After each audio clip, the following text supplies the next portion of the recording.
Now I have a few very distinct childhood memories that I always wish I could go back to, and this food is one of them. We had it one Saturday morning when I was a little girl, and I think we only had it like a few times after that, and it was so delicious. I don't know why we didn't eat it more often, but I'm gonna make it today. We're going to start off with some softened butter. I added a little bit of salt, and we need honey. We're also going to add some yeast. Just mix those things together a little bit. You should be able to cream it all in if your butter is soft enough. And you don't want your butter to be melted because that'll make it too hot and it'll burn the yeast. Now once you have it all creamed together, add some warm milk to that, and we're just going to stir that together a little bit. Then we're going to add our flour in there. Now the recipe I use always says 1 1/4 cup flour, and the dough is supposed to be really soft, but if it's just plain too sticky, you can add a little bit more flour. You want it to be something like this. Now don't grease your bowl, just cover it and set it in a warm place, room temperature kind of, to let it rise. For the toppings on that pizza, we need cooked bacon, so I'm going to cook my bacon while the dough is rising.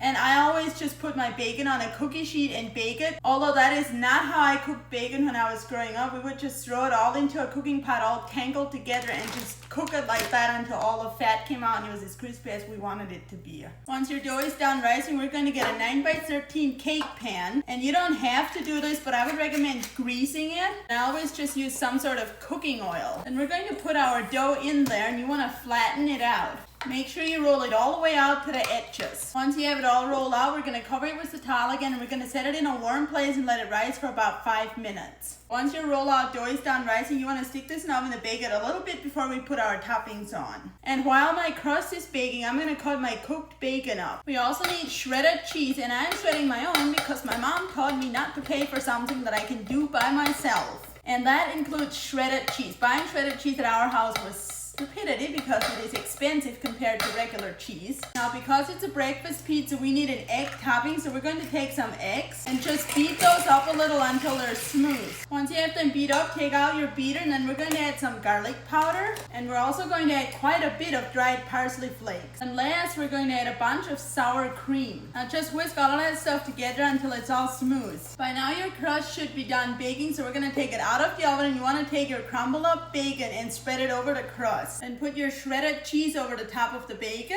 Last, we're going to take our eggs and sour cream and just pour it all over that. And now this goes back in the oven to bake until it's puffy and a little brown on top. Once your pizza looks like this, it should be done baking. It's all set in the middle, so we're going to cut a piece out. Now this looks and smells just like I remember. Let's take our first bite and make sure it's good. This surpasses good. It is delicious. It is phenomenal. And with all the good memories attached to it, makes it even better. Now, if you want to create some good memories for yourself or maybe for your kids as well, then you can go find this recipe in my Amish cookbook, where I have all my other recipes and is only available on my website, socialsbylavina.com. And you can find that website either on my profile or in the caption, or you can literally just go to your browser and search socialsbylavina.com and my website will pop up. Enjoy!